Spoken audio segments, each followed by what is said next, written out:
You're watching the KOAM Morning News on Fox 14. Right now at 7, Pitt State students now have access to mental health counseling. KOAM's Melissa Alexis shows us how this new service benefits students. Also, Missouri has added new requirements for those trying to update gender identification on their driver's license. And we've got clouds increasing across the area this morning. Some of us already dealing with those mostly cloudy skies. We're going to be below normal at least one more day, then we're going to heat up. Look at that forecast, get you out the doors coming up. The 4 states' most watched news starts now. Well, good morning and welcome to the KOAM Morning News on Fox 14. I'm Elise Noe. And I'm Chris Warner. It's just after 7 a.m. now on this Thursday morning, August the 22nd. We are getting closer to September, and I swear to you, August just started. It feels like it did. It really did. It's just been, the summer flew by. Still flying by. It certainly did. But we are toward the end of August, which means a lot of kids and older kids going back to school. Yes. Pitt State students will have access to free 24/7 online mental health counseling for the very first time this year. KOAM's Melissa Alexis has more on how this will benefit students.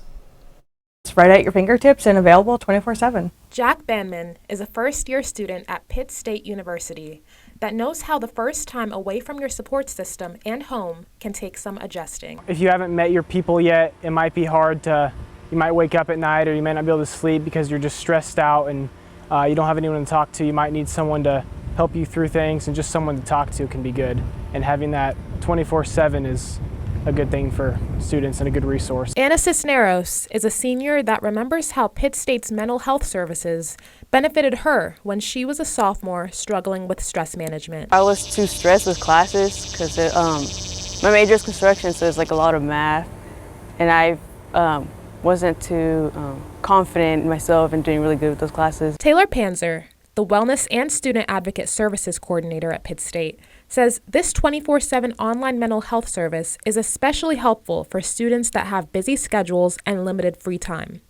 All students would have to do is access their TELUS app. They have 5 minutes, they can't get to a therapy appointment, or that's later in the day and they have this big exam, they can quickly go online and chat with someone. One of the benefits of the online mental health service is that it's offered in Mandarin, Spanish, English, and more, which breaks down barriers for more students, including international students. Reporting in Pittsburgh, Melissa Alexis, KOAM News. Now, through this service, students can choose phone, video, or chat to speak with a counselor. Certainly a useful resource and something that's going to be beneficial. It kind of helps calm those nerves sometimes. Or if something's going on, you can speak your mind. Absolutely. Even just knowing that it's there can, help make all the difference. Oh, absolutely. An opportunity to clear your head. Sometimes we all need to do that. And we've got not so clear skies. Mother Nature doing the opposite, putting some clouds out there. And we can see those clouds from our camera on top of the Cornell complex in downtown Joplin.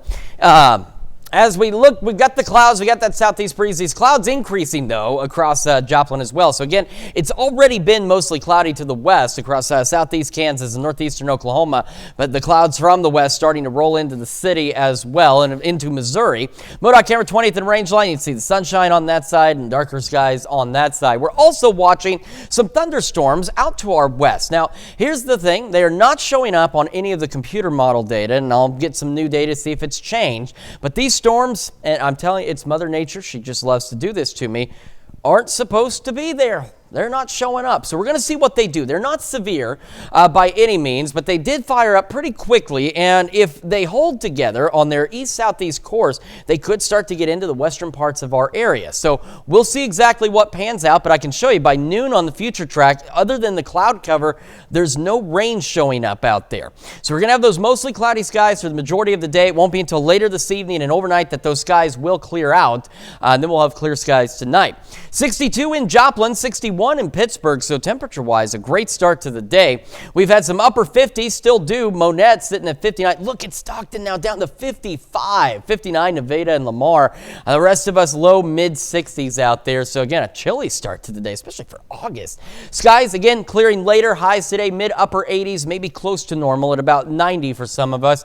So we're a bit below average today. Tomorrow we're going to be a bit above average, and then we really start to heat up. Well, the details on that in the full forecast here in just a few more minutes. Lisa? All right, thanks, Chris. Well, Missouri residents must now provide more documents when trying to update the gender on their driver's license. A state revenue department policy change requires residents to provide proof of gender-affirming surgery or a court order to update their listed gender to approve the change. Previously, the state just required doctor approval. LGBTQ+ rights advocacy groups have criticized the policy shift as having been done secretly. 2 police officers are injured when a well-being check escalates in Galena, Kansas. Authorities responded to the call yesterday afternoon at a home at 11th and Main. When the officers made contact with the man, they discovered he had a warrant. They say before they could detain him, he attacked both officers and cut one with a piece of glass. Injuries to the officer were not life-threatening. They say the man then retreated towards the back of the house, which was surrounded by shrubbery, trees, and junk. Authorities used a backhoe to knock down the fence and clear a path to the back door. 5 officers entered the house after using gas and found the man in a back bedroom where he was taken into custody. And to be the first to see breaking news, weather, and sports, you can download the KOAM News app. It's available free of charge in the Apple App Store and the Google Play Store. Just search for the KOAM News app. Well, businesses gathered in the halls at Missouri Southern yesterday in search for new recruits. KOAM's Lonnie Walton has the story. Missouri Southern Community Fair gives students the opportunity to meet, greet, and learn from local organizations. I think this helped by just reaching out and just learning what everybody has to offer, so when I do graduate, I have a little more information about where I want to go. Even if people are looking for something other than a job, it's a space to collect new ideas. It's just to get me on the right path, because they provide stuff that I need to learn now, and then it doesn't have to directly affect me, but I need to learn from whatever they offer. These companies put a lot of focus into education, so finding a place to honor students' college life isn't a problem. It's beneficial because I get to meet all the community members and the businesses that are willing to work with a school schedule. Although most companies are here to recruit potential new hires, some come just to bring awareness. The free STI and pregnancy clinic in the community. So we offer free testing and free early pregnancy verifications and ultrasounds to anybody. They don't have to be from Joplin. They can be all over the area. Some of the other things companies say they are looking for are people who work well with others and are compassionate. Reporting in Joplin, I'm Lonnie Walton, KOAM News. Businesses at the fair also took contact information from some students so they could connect about future job opportunities. And those are our top news stories this half hour. Coming up next, Captain Will Davis of the Joplin Police Department is with us this morning with some tips to keep everyone safe as the new school year begins. And later, a program in Virginia is building a new facility that will help kids who are aging out of the foster care system. You're watching the KOAM Morning News on Fox 14. We'll be right back, but first, here's a live look from the Free Fair in Lamar, Missouri.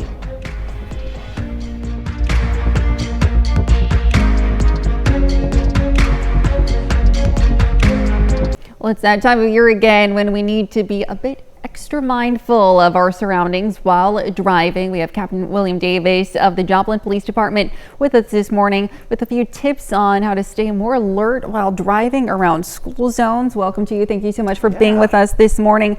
So talk to me a little bit about what drivers need to be mindful of when they are out during those peak school hours. Yeah, so I mean, the school year's here, and so we're just asking for people that are going to be out driving, the motoring public, to just kind of be aware and cognizant that the school zones, being aware, slowing down, putting those phones down, limiting distractions, increasing your following distance, and paying attention to your stop signs, your stop lights, yield signs. Crosswalks are a big one, and so just trying to make sure that everybody gets where they're going safely. We want the kids to get to school safely, and we want to have a great school year. So absolutely. And then and that's for drivers, but for pedestrians and for young children, what do you encourage parents to kind of let kids know about when they're in those school zones? Yeah, as well? it's important to make sure parents are having conversations with their kids and teach them, make sure before you're crossing the street, look both ways, to use crosswalks.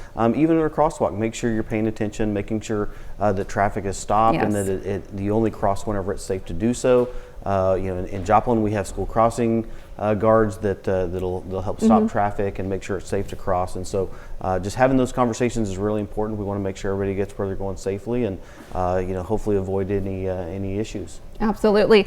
And besides phones, can you talk to me about any other kind of common distractions that you might see or deal with while you're in a school zone like that you want to be mindful of and limit those as well? Yeah, it's everything from we've seen people putting on makeup, we've seen people eating, messing with the vehicle, whether it be an audio system or any other function. So it can be a number of different things. You used to be reading the newspaper, you see that going down the road. Not so much nowadays, but it could be anything. It's limitless. Certainly. And then what measures are officers taking to enforce those speed limits in those school zones? Yeah, so the Joplin Police Department Traffic Unit is, and just our officers out on patrol, we're going to be in the school zones, especially in the morning times, in the afternoon, whenever school gets out. We'll be enforcing those speed limits, making sure that traffic slows down in that area. And so in addition to that, we'll have officers out working what we call hazardous moving violations. And so there'll be just a number of different officers, especially just focused that early morning hours, those afternoon hours. Certainly. And then you have some new special officers that have joined the force. Talk to me about those new K-9 units. Yeah, we're very excited. 2 new K-9s to join the Joplin Police Department. That puts us back at 5 K-9s, so we're fully staffed in our K-9 units. So K-9 Bolt and K-9 Max, they've gone through all their training and they're out on the street and they're with their handlers, and we're looking forward to the great things that they're going to bring to the Joplin Police Department. They're a great asset. Absolutely, They do a fantastic job. Well, how exciting. Well, thank you, Captain Davis, for being with us this morning, as always, and we're back with more right after this. Welcome back to the KOAM Morning News, 7:16 now on this Thursday morning. MoDOT camera 20th and Rangeline Joplin showing clouds increasing. Again, they've been out there in pretty full force across Kansas and Oklahoma and now working their way into the Missouri side. So we've got the mostly cloudy skies already in Pittsburgh from the KDOT camera 69 and Kansas crossing. We also have some thunderstorms out to our west, and I have some news at least about those. Some of the newer model data has finally picked up on showing these storms that have developed from Salina down toward Wichita. They're not severe by any means, but this storm alone earlier had 73, 74 lightning strikes just around the Wichita area. These storms are moving east-southeast, but the new model data, I know we need the rain. Unfortunately, it is suggesting that they will start to die out as they get a little closer to our area. But as you can also see, the computer models, they're taking as much information as they can, but we have new development taking place immediately ahead of this line. So we'll still keep an eye on it, not anticipating anything severe, but we'll see exactly how these storms play out. But at least as of right now, they're expected to fizzle out, maybe getting into parts of Greenwood County, and that's going to be about it. So we'll, again, keep an eye on them, see what they do. We could use the rain, and if they want to bring us some, I don't think we're going to complain today. Mostly cloudy skies, though, for the majority of the day. It won't be until later this evening that we begin to see clouds clear out from west to east, and then we'll have clear skies overnight tonight and another below normal night tonight as well. However, our Friday, that's when we're going to start to see some changes. We're going to be at or just a little above normal as we head into Friday. Our average high is 90, so we're going to be pushing that as we head into Friday. Then Saturday, a couple of things. One, we have the opportunity for some isolated pop-up showers or thunderstorms. So again, majority of us will remain dry. However, the majority of us will also start to get pretty darn hot. We're looking at highs crawling back up into the mid, maybe even upper 90s for some of us as we head into our Friday. This morning, though, not a bad start to the day temperature-wise. 62 in Joplin, east-southeast breeze at 7. And around the area, we've had some 50-degree readings out there. Take a look. Stockton, Monette, Lamar, Nevada, all sitting in the 50s this morning. So, I mean, for August, that's cold for August. But otherwise, as you're heading out, not bad, pretty pleasant. The rest of us low to mid 60s across the region this morning. Mostly cloudy skies through the morning hours and about the mid to upper 70s by 11 o'clock this morning. We'll have mostly cloudy skies through the majority of our day. Our highs mid upper 80s and maybe a couple of 90-degree readings out there. Heading into tonight, again, skies will gradually clear out. Low 70s by 10, low 60s, low to mid 60s overnight tonight with those clear skies. And again, low 90s tomorrow, mid-upper 90s as we start to head through the weekend and into next week. Pop-up storm chances, so again, those are very isolated, but they're there Saturday, Sunday, and Monday. The other side effect, though, of those pop-up storms is the humidity and dew point levels going up. So I know I keep saying it, but just as a reminder, it's been a minute. If you've got weekend plans or schools with outdoor activities or recess this upcoming week, you definitely want to monitor those heat index values. They could be pushing 100, maybe a bit above 100 as we head through the weekend and next week. Still watching a system toward the end of next week, bringing us a few more scattered storms and pushing our temps back below average by Saturday. That's Check Your Forecast. We're back with more right after this. Aging out of the foster care system is not easy, but one organization in Virginia is hoping to step in and help. My Howard shares how a new facility aims to help foster kids get on their feet. A new housing facility for kids aging out of the foster care system will be coming to this lot here in Vinton. I spoke with the director of Impact Living, who says kids in the system struggle with building those relationships to either help them get a job or maybe co-sign on a lease. This new facility will provide resources to help. The new housing will have 12 units to support those 17 to 21 years old. The project costs roughly $3.1 million. Currently, Impact Living has facilities in Lynchburg, Roanoke, Virginia Beach, and Richmond. Adam Pavo, the executive director of Impact Living Services, says this affordable housing will help those aging out get used to living on their own. Age out of foster care have bad outcomes. In that there's a high rate of homelessness, a lack of employment opportunities, and things like that. And so we want to make sure that the citizens of Vinton that are experiencing some of those things have an opportunity to be successful, and we want to be a part of that. According to Impact Living, over 20,000 teenagers who age out of the foster care system face challenges as they transition into adulthood. It was a little struggle, only because I'm such a family-oriented person, and you go from being around a family structure to it's you. Q Jenkins entered the foster care system when he was just 16 years old. Now at 21, he says there were many challenges from transitioning from foster care to independent living. I know that my mom, she passed away, and because of that, it stopped me from doing and being who I felt I needed to be. And in that moment, you just got to keep pushing, you got to keep thriving, you got to take time for you. Pavo says having community support gives the opportunity of building those outside relationships to further their career and livelihood. We can create circles around these young folks that provide opportunities for employment, opportunities to advance themselves, whether it's through an internship or an apprenticeship or things like that. The new building is expected to be completed by the end of next year. Certainly an impressive program. Yes. And I mean, it's something that a lot of folks don't think about. Is some of those kids, unfortunately, spend their whole life in the foster care system. And then when they age out, where do they go? Yeah, exactly. Something like you said, you don't think about, but it's great to see those efforts taking place there in Virginia. Absolutely. Well, coming up, Missouri Governor Mike Parson makes a stop in Southwest Missouri to sign a bill that will help protect Missouri. And we've got mostly cloudy skies out there, clouds increasing, temperatures steadily increasing as well. We'll look at that forecast when we come back. The 4 states' most watched news starts now. Welcome back to the KOAM Morning News on Fox 14. It's currently 7:28. I'm Elise Snowy. A group of McDonald County students got a front row seat to witness the signing of a bill. For Jonathan Holes and his government class, the event represents more than just a field trip. It's a living lesson. He says many of his students may never have another opportunity to witness a bill signing in person. I wanted them to be able to experience the cooperation between the two branches. You have the legislation, which obviously creates the bill, and then they have to work it through, which was nice because they talked about going through the representatives and then through the Senate, and then how that bill actually becomes a law by Governor Parson being able to sign it. That group of diverse students featured members of the high school marching band, cheerleaders, FFA members, JAG members, and students from Pineville Elementary and Pineville Primary Schools. A brother and sister from Quapaw, Oklahoma are creating bracelets for a good cause. Sam and Sophia Ray have spent the last few months selling their creations, but instead of saving the money to use on themselves, they've donated the money to the local DAV. Their first donation was $800. Now the two are using the money they're making to create care packages for deployed soldiers from Oklahoma.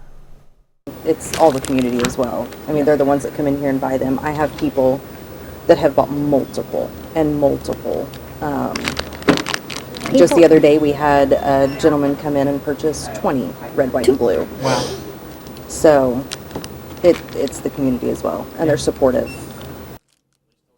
Now, if you'd like to buy one of the bracelets, you can get one for $2 at the Route 66 Express in Quapaw, or you can go to our website where you can find how to reach the family. Well, community members and school officials in McDonald County cut the ribbon on a brand new storm shelter at the Rocky Comfort Elementary School. The newly completed storm shelter, which will also serve as a multi-purpose room, is rated to withstand an EF5 tornado, providing a safe space for students, teachers, and staff. The facility is the only public storm shelter in this part of McDonald County, making it a crucial resource for the surrounding community. I'm really excited about this one. This is almost like the community that's so isolated. They're the outlier. They're further away from any significant town than any other campus that we have. So it's really exciting to have this one out here with our students out here, as well as the families that live in this area. The new storm shelter is part of a $21.5 million bond issue passed by McDonald County voters, including storm shelter construction at 5 other schools across the district.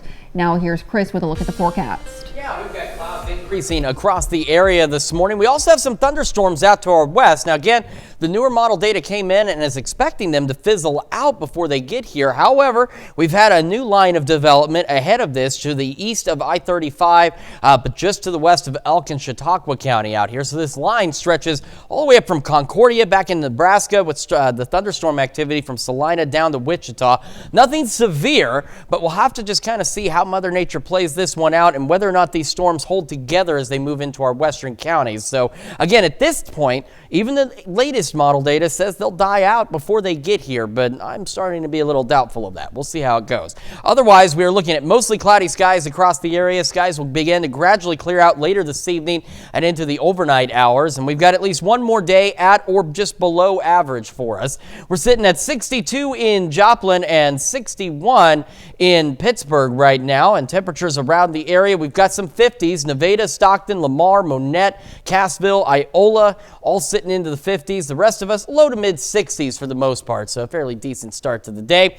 We'll have those mostly cloudy skies. Again, they'll start to clear out later today. Highs mid upper 80s, maybe a couple of 90-degree readings out there as well. Tomorrow, we're going to be at or slightly above average, and then the heat really turns up across the area. We'll go over those details in the full forecast here in just a few more minutes. Lise? All right, see you soon, Chris. Missouri Governor Mike Parson stopped in McDonald County for a ceremonial signing of a legislation that modifies permit requirements and exemptions related to Missouri fertilizer and clean water laws. For community members in McDonald County and Newton County, the issue hits close to home. KOAM's Samantha Walker has more on the importance of the bill in southwest Missouri. House Bill 2134/1956 may sound like any other bill that goes through the Missouri legislature. But for residents in McDonald and Newton County, like farmer Adam Perryman, it's a step in the right direction. Just the crowd that's here today shows what's significance and how much it matters to the people in the community. I mean, it's not a well-known thing other than if you smelled it. And the smell really has nothing to do with the problem. The bill modifies permit requirements and exemptions related to Missouri fertilizer and clean water laws. These bills are of special interest to community members who've expressed concerns about wastewater storage basins, also known as lagoons in the area. Concerns have been raised for years about the potential impacts of these sites, but they came to a head after a storage basin company spilled more than 6,000 gallons of sludge in October of last year. We don't want this to end up in the water, or any of the minerals that can't, the heavy metals, the chemicals that can't be absorbed by dirt, taken up by plants or crops. If that stays around, I mean, that can have detrimental effects for years upon years, if not ever. Area representatives like Dirk Deaton have been working on potential regulations for these lagoons for years. He says it's an exciting moment to finally see action being taken on a state level. This bill protecting property rights and the water resources of the state from misapplication, over-application of certain waste streams really originated right here in McDonald and Newton counties in southwest Missouri. And so we're doing it for the people, and so it's great that the governor would come down here and sign it, kind of where it really all began. Several local groups formed out of concerns surrounding the sludge. One such group is the Stop Land Use Damaging Our Ground and Environment, also known as Sludge, which Perryman is a part of. He says while the signing of the bill is a huge step in the right direction, the work is not done. We're just now getting started, really. I mean, anybody that's ever worked with an attorney before knows that those bills, they don't stop. We need support from everybody. We need your voices. Please be encouraged to learn, find out what it is. Reporting in McDonald County, Samantha Walker, KOAM News. Despite the legislation passing, organizations like Sludge are remaining active to continue monitoring water safety in the community and bring attention to their concerns. And that's a look at our top news stories coming up this half hour on the KOAM Morning News. A farm in Georgia is helping teach life skills to those who have disabilities. We'll be right back, but before we head to break, here's a live look from the Lamar Free Fair.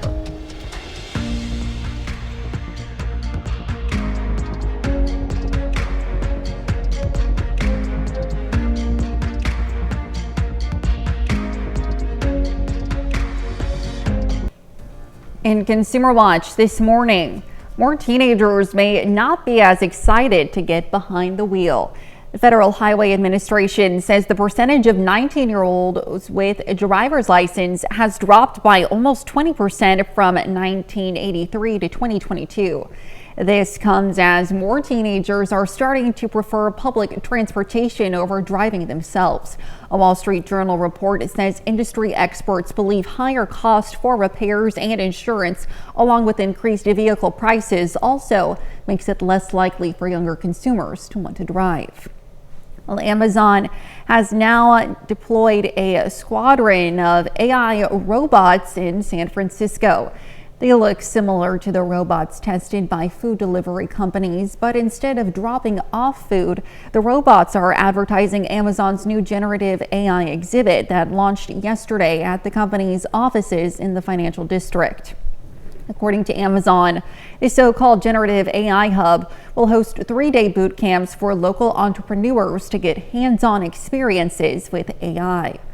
And Tesla's new robot needs a trainer. The tech company is looking for more people to help train its Optimus robot by acting out tasks in a motion capture suit. The data collection operator position comes with a height requirement of between 5'7" and 5'11", which is the projected height range of Optimus. The position also requires walking for more than 7 hours a day while carrying up to 30 pounds. Reports say the company has already hired 50 people for the position, which pays up to $48 an hour. The federal judge says a government rule banning non-compete agreements for most workers cannot take effect. Fox Business correspondent Kelly Saberi reports. A federal judge out of Texas says the Federal Trade Commission does not have the authority to enforce, quote, substantive rules regarding unfair methods of competition, like non-compete agreements. That's a major shakeup considering 1 in 5 workers is affected by a non-compete, according to the FTC. The decision from the agency came down in April. What was once used to keep high-level executives at their company and keep their insider knowledge there within their respective places of work has made its way to job agreements of low-income workers. The FTC's move is part of the White House's goal to give workers opportunities for better pay and other benefits. The agency estimates banning non-compete agreements will lead to new business formation, enable workers to increase wages by an additional $524 a year, and lower health care costs by up to $194 billion over the next decade. Fox Business reached out to the FTC on the ruling. They tell us, quote, "We are disappointed by Judge Brown's decision and will keep fighting to stop non-competes that restrict the economic liberty of hardworking Americans, hamper economic growth, limit innovation, and depress wages. We are seriously considering a potential appeal." A few states already have laws that either limit non-compete agreements to people who make a certain income, or in other cases like Minnesota, where they're banned entirely. In Chicago, Kelly Saberi, Fox Business.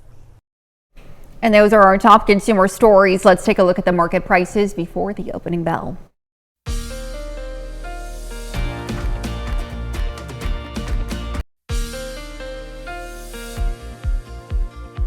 Welcome back to the KOAM Morning News, 7:44 on this Thursday morning. And now this here is just a bad radar return, but we are still watching thunderstorms. So now we've got this new line that has developed ahead of this activity that's kind of stalled out over Wichita right now. Nothing severe, but the issue that we've been facing is the fact that this activity wasn't really showing up on any model data. The latest data, which it updates every hour, unfortunately, so we won't have anything new until the show is over, showed it pushing into maybe as far as Greenwood County before it died out. That is absolutely and obviously not the case with this activity, as we've had that line develop. So you can watch it flare up quickly. And even this line, again, it's nothing severe, which is good. And we do need the rain. We just, unfortunately, the computers aren't catching up with what's happening. So we'll have to see how it pans out and see if it makes it any further west into parts of Greenwood, Elk, Chautauqua County, or if it holds on a little longer. And whatever happens with the activity, it's a little further north that's still trying to sink southeast. So it's something to keep an eye on. But at least right now, and I can show you too, the future track pulls in that hourly updated data, and by noon, because that's where this starts at, there's no rain on the future track. So again, we'll see what happens, but just be aware, if you're out in our western counties, you might run into a stray shower or thunderstorm today. Otherwise, we are looking at mostly cloudy skies. Temperatures today will be a bit warmer than where we have been, and that's ahead of that big warm-up coming as we head into the weekend. Clouds begin to clear out by late evening across the area, and we'll have clear skies overnight tonight. And then Friday, today is a day of at or slightly below average. Friday is a day where we'll be at or slightly above average, because the normal high is about 90. And by tomorrow, you can see we're starting to creep up above that. Then as we head into our Saturday, two things start to change. One, temperatures really begin to take off. So 5 a.m. Saturday, look at some of these temperatures. For a lot of us, right around the low to mid 70s. Whereas like today, we're in the low to mid 60s. So that's the kind of change we're going to see. We're also going to have an opportunity to start building for isolated pop-up showers and storms. And of course, you know with those, most of us end up remaining dry, but some of you may run into a stray thunderstorm or two as we head into the weekend. Right now, 62 in Joplin. Again, clouds gradually increasing from the west. East-southeast breeze at about 7. The further east you go, of course, the cooler it is. Still some 50s. Iola, Nevada, Stockton, Monette, Cassville, all the rest of us, though, still low to mid 60s. Either way you paint it, it's another below normal start. And we've got at least one more of those in store for us. Mostly cloudy through the morning. Again, we'll watch those thunderstorms to the west and see what they do. We'll be about the mid-upper 70s by late morning. Highs today, mid-upper 80s, maybe a couple of 90-degree readings, so nothing extreme, but definitely warmer than what we've seen here lately. Again, skies clearing later this evening, and we'll be down low 70s by 10. Overnight lows in the low to mid 60s. We're going to go low 90s for our Friday. Then we head into the weekend and next week, and yeah, see this? We're starting to go mid and even upper 90s, getting pretty close to 100 by next Wednesday. Pop-up storms possible Saturday through Monday, and with the pop-up storm chances and the increasing temperatures, we're looking at increasing humidity as well. So just keep an eye on those heat index values, as they could approach or slightly exceed 100 degrees through the weekend and next week. Still watching a system toward the end of next week with a few more scattered storms and maybe some cooler temperatures by next Saturday. That's checking your forecast. We're back with more right after this. A Georgia farm is helping both kids and adults meet specific goals with the help of animals. Zana Halliburton went out to see how they're finding solutions to provide jobs to those they help. Aiden is 25 years old and has been coming to Cooper Ridge for a couple of years. He was diagnosed with autism at a young age. It's always been a joy to work with him, but he has had struggles along the way. So finding an opportunity like here at Cooper Ridge has been really fantastic. Cooper Ridge is an inclusive farm that helps kids as young as 3 up to adults. Josephine Fuller says about 80% of the people they work with have disabilities. So we split our time between animal time and farm time. So we could be working out in the vegetable garden, we can be working with animals through an obstacle course, feeding animals, taking care of animals. It's really about building the relationship up with a particular animal and finding that connection. Fuller says they work with families to come up with 3 goals and then will document the progress. Leslie Mann says she has definitely seen improvements in Aiden. It's allowed him to try to work on some of his social skills, his skills for asking to do things, for his task completion, those types of things.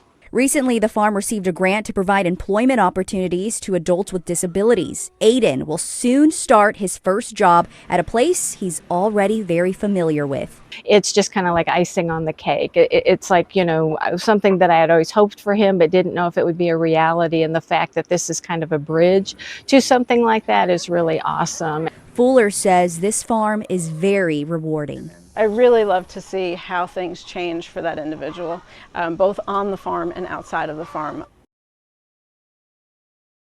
Certainly a unique experience, Yes. and a great opportunity for these folks as well. Oh yeah, and you know, farm animals are always fun. So it's they, great to they be around. certainly are. They Yeah. are. They'll brighten your spirits just about any day of the week.